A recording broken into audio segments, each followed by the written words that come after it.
Today we're going to talk about first aid you should know before you go camping. Like, this isn't necessarily EMS stuff, it's just stuff that everyone should know. I wanted to make this video because I'm going camping tomorrow, and I just thought it'd be a good idea, especially with it being summer and COVID-19 having such an impact on society. I bet a lot of people are going camping.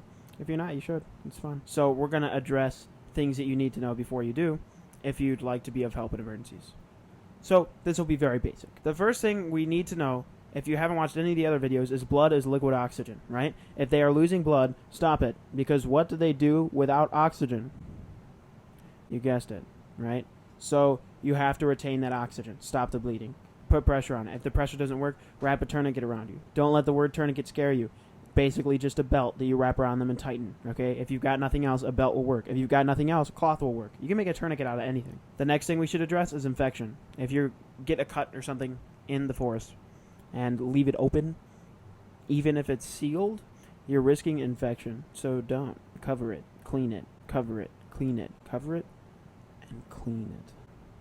Good talk. Another thing we should talk about is dehydration. So remember, the brain, as from our other videos, is a glucose hog, a liquid hog, and an oxygen hog.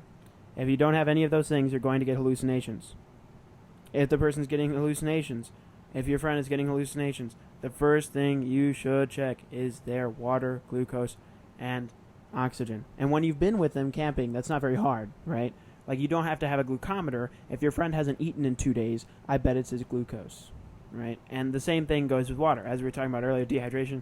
If the person is dehydrated, they will start to experience hallucinations. Now, hallucinations are obviously kind of a go to the hospital deal, but the first thing you're going to do is give them water. If someone's not drinking water and they have hallucinations, it's likely because they're not drinking water. Give them water. By the way, if you're like purifying water, run it through a filter and then boil it. Not that hard. Another thing you must know for camping is CPR. If there's any EMS, any medicine thing anywhere for civilians, it should always mention CPR. Yeah.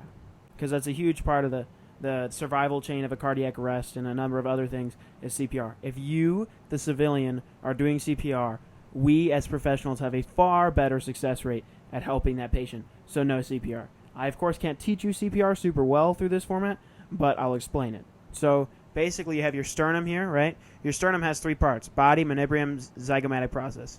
The zygomatic process, let's take a tour of the body. If you go down low enough, it like curves downward.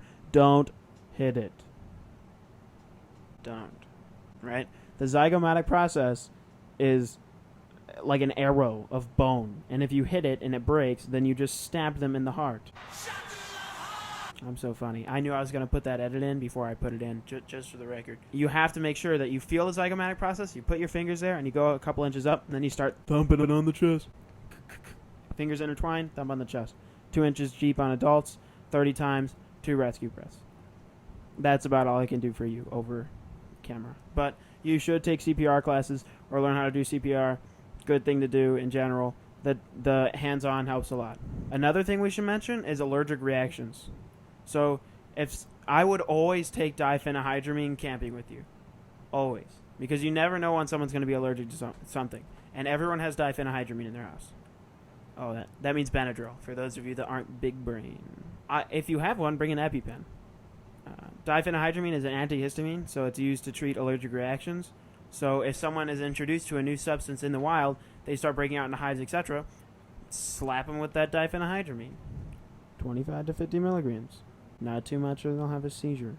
No more than 2 tablets. Those are all the things you need to know for very basic camping first aid. I think I'll do more themed videos like this. This seems like a good idea. Let me get some feedback in the comments. Let me know. Subscribe, like, all that stuff. Okay, I'm bored. Bye.